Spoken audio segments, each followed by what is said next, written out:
ನಿಧಿ ಪತ್ತೆ ಆಗಿರುವಂತ ಲಕ್ಕುಂಡಿ ಗ್ರಾಮಕ್ಕೆ ಸ್ಥಳಕ್ಕೆ ಈಗ ಏನು ಲಕ್ಕುಂಡಿ ಪ್ರಾಧಿಕಾರದ ಆಯುಕ್ತರು ಈಗ ಭೇಟಿ ನೀಡಿದ್ದಾರೆ. ಅವ್ರನ್ನೇ ಮಾತಾಡ್ತಾ ಹೋಗ್ತೀನಿ.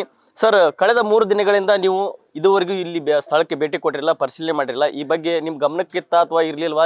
ಯಾಕೆ ಸರ್ ಭೇಟಿ ಕೊಟ್ಟಿರಲಿಲ್ಲ? ಸರ್, ಮೊನ್ನೆ ದಿನ ನಾನು ದೇವಸ್ಥಾನಕ್ಕೆ ಹೋಗಿದ್ದೆ. ದೇವಸ್ಥಾನಕ್ಕೆ ಹೋದ ತಕ್ಷಣ ಮಾನ್ಯ ಸಚಿವರಿಂದ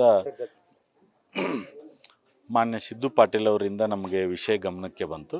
ತಕ್ಷಣ ನಾನು ಇಲ್ಲಿಗೆ ಆಗಮಿಸಿದ ನಂತರ ಜಿಲ್ಲಾ ಖಜಾನೆಗೆ ಹೋಗಿ ಅವುಗಳನ್ನು ಶೇಪಾಗಿ ಇಡುವಂಥ ಕೆಲಸವನ್ನು ಈಗಾಗಲೇ ನಾವು ಮಾಡಲಾಗಿದೆ.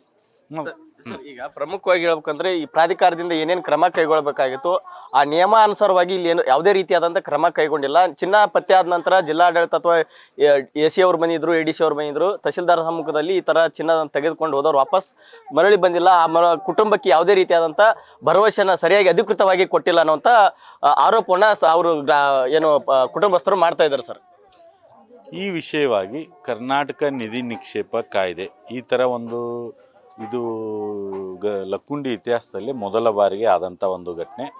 ಈ ಒಂದು ಕಾನೂನಿನ ಅಡಿಯಲ್ಲಿ ಯಾವುದೇ ಕಾರ್ಯವನ್ನು ಕೈಗೊಳ್ಳಬೇಕು ಆ ಎಲ್ಲ ಕಾರ್ಯವನ್ನು ನಾವು ಕೈಗೊಳ್ತೇವೆ. ಮಾನ್ಯ ಶಾಸಕರು ಈಗಾಗಲೇ ಬೆಳಗ್ಗೆ ದಿನ ಆ ಕುಟುಂಬಸ್ಥರೊಂದಿಗೆ ಮಾತುಕತೆ ಮಾಡಿ ಆ ಒಂದು ಕುಟುಂಬದವರು ಏನು ಒಂದು ಮಾನವೀಯತೆಯನ್ನು ಮೆರೆದಾರ, ಪ್ರಾಮಾಣಿಕತೆಯನ್ನು ಮೆರೆದಾರ, ಅವರ ಒಂದು ನೆಮ್ಮದಿಯ ಬದುಕಿಗೆ ಏನೇನು ಸಹಾಯ ಸಹಕಾರವನ್ನು ನೀಡಲಿಕ್ಕೆ ಸಾಧ್ಯ ಇದೆ ವೈಯಕ್ತಿಕವಾಗಿ ಮತ್ತು ಜಿಲ್ಲಾಡಳಿತ ಮತ್ತು ಸರ್ಕಾರದ ವತಿಯಿಂದ ಮಾಡ್ತೀವಿ ಅನ್ನುವಂಥ ಮಾತನ್ನು ಮಾನ್ಯ ಶಾಸಕರು ಹೇಳಿದ್ದಾರೆ. ಮಾನ್ಯ ಸಚಿವರು, ಮಾನ್ಯ ಶಾಸಕರು, ಮಾನ್ಯ ಜಿಲ್ಲಾಧಿಕಾರಿಗಳು ಆ ಒಂದು ಕುಟುಂಬಕ್ಕೆ ಏನೇನು ಅನುಕೂಲ ಮಾಡಬೇಕು ಅನ್ನುವಂಥ ಒಂದು ತೀರ್ಮಾನವನ್ನು ತೆಗೆದುಕೊಳ್ತಾರೋ ಆ ರೀತಿಯಾಗಿ ನಮ್ಮ ಪುರಾತತ್ವ ಇಲಾಖೆ ಇರ್ಬೋದು, ನಮ್ಮ ಲಕ್ಕುಂಡಿ ಪ್ರಾಧಿಕಾರ ಇರ್ಬೋದು, ಆ ರೀತಿಯಲ್ಲಿ ನಾವು ಕೆಲಸವನ್ನು ಮಾಡ್ತೇವೆ. ಯಾವಾಗ ತೀರ್ಮಾನ ಕೈಗೊಳ್ತೀರಿ ಸರ್? ಯಾಕಂತಂದ್ರೆ ಈಗ DC ಅವರು ಸಹಿತ ಇದುವರೆಗೂ ಕೂಡ ಇಲ್ಲಿ ಭೇಟಿ ಕೊಟ್ಟಿಲ್ಲ, ಮತ್ತು ನೀವು ಸಹಿತ ಭೇಟಿ ಕೊಟ್ಟಿರಲಿಲ್ಲ. ಆ ಕುಟುಂಬಕ್ಕೆ ಯಾರಾಗಲಿ ಸರಿಯಾಗಿ ಏನೂ ರೆಸ್ಪಾನ್ಸ್ ಮಾಡಿಲ್ಲ, ಸರಿಯಾಗಿ ಭರವಸೆ ಕೊಟ್ಟಿಲ್ಲ. ನಿಮ್ಗೆ ಮನೆ ಕಟ್ಟಿಸ್ಕೊಡ್ತೇವೆ, ಕೇವಲ ಈ ಮಾಧ್ಯಮದ ಮುಂದೆ ಹೇಳಿಕೆಗಳೇ ಆಗಿದೆ ಹೊರತಾಗಿ ಆ ಮಗ ಆಗಲಿ ಆ ತಾಯಿ ಆಗಲಿ ಅವ್ರನ್ನ ಭೇಟಿ ಮಾಡೋದಾಗಲಿ ಅವ್ರ ಮನೆ ಪರಿಸ್ಥಿತಿ ನೋಡೋದಾಗಲಿ ಯಾವುದೇ ರೀತಿಯಾಗಿ ಮಾಡಿಲ್ಲ. ಕೇವಲ ಮಾಧ್ಯಮದ ಮುಂದೆ ಈ ರೀತಿ ಮಾಡಿಕೊಡ್ತೇವನ್ನಂತ ಹೇಳಿಕೆ ಕೊಡ್ತಾ ಇದ್ರು ಹೊರತಾಗಿ ನಮಗೆ ಖುದ್ದಾಗಿ ಅಧಿಕೃತವಾಗಿ ಜಿಲ್ಲಾಡಳಿತ ಯಾವ ರೀತಿಯಾಗಿ ಘೋಷಣೆ ಮಾಡಿಲ್ಲ, ಯಾವ ರೀತಿ ಭರವಸೆ ಕೊಟ್ಟಿಲ್ಲ ಅಂತ ಹೇಳ್ತಾ ಇದ್ದಾರೆ ಸರ್. ಮಾನ್ಯ ಶಾಸಕರು, ಈ ಕ್ಷೇತ್ರದ ಮಾನ್ಯ ಶಾಸಕರಾದಂಥ CC ಪಾಟೀಲ್ರು ಅಧಿಕೃತ ಒಬ್ಬ ಶಾಸಕರು. ಅವರೇ ಬೆಳಿಗ್ಗೆ ಕುಟುಂಬದವರ ಜೊತೆ ಮಾತುಕತೆ ಮಾಡಿ ಭರವಸೆಯನ್ನು ನೀಡಿದ್ದಾರೆ. ಮಾನ್ಯ ಸಚಿವರು ಬೆಂಗಳೂರಿನಲ್ಲಿರುವುದರಿಂದ ಅವರು ಬಂದ ನಂತರ ಅವರೂ ಸಹಿತವಾಗಿ ಒಂದು ನಿರ್ಧಾರವನ್ನು ತೆಗೆದುಕೊಳ್ಬೇಕಾಗುತ್ತೆ.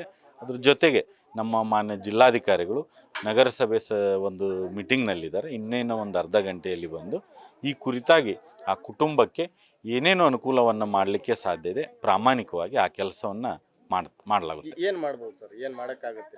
ಕಾನೂನಿನ ಅಡಿಯಲ್ಲಿ ಏನೇನು ಅವಕಾಶ ಇದೆಯೋ, ಮಾನವೀಯತೆ ಮತ್ತು ಕಾನೂನು ಅದರ ಅಡಿಯಲ್ಲಿ ಏನೇನು ಮಾಡಲಿಕ್ಕೆ ಅವಕಾಶ ಇದೆಯೋ ಆ ಎಲ್ಲ ಅಂಶಗಳನ್ನು ಈಗಾಗಲೇ ಈ ವಿಷಯ ಮಾನ್ಯ ಮುಖ್ಯಮಂತ್ರಿಗಳ ಗಮನಕ್ಕೆ ಇದ್ದು ಮಾನ್ಯ ಸಚಿವರು, ಮಾನ್ಯ ಶಾಸಕರು, ಮಾನ್ಯ ಜಿಲ್ಲಾಧಿಕಾರಿಗಳು ಈ ವಿಷಯವಾಗಿ ಅಂತಿಮವಾಗಿ ನಿರ್ಧಾರವನ್ನು ತೆಗೆದುಕೊಳ್ಳುವಂಥ ಅಧಿಕಾರ ಅವರಿಗೆ ಇದೆ. ನಾವು ಶಾಸಕಾಂಗ ಹೇಳಿದ ಹಾಗೆ ಕಾರ್ಯವನ್ನು ಮಾಡುವಂಥವ್ರು.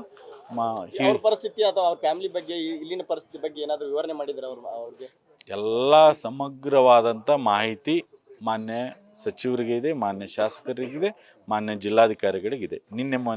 ಮೊನ್ನೆ ಸಿಕ್ಕಿದೆ. ಪ್ರಾಮಾಣಿಕತೆಯನ್ನು ಮೆರೆದಿದ್ದಾರೆ.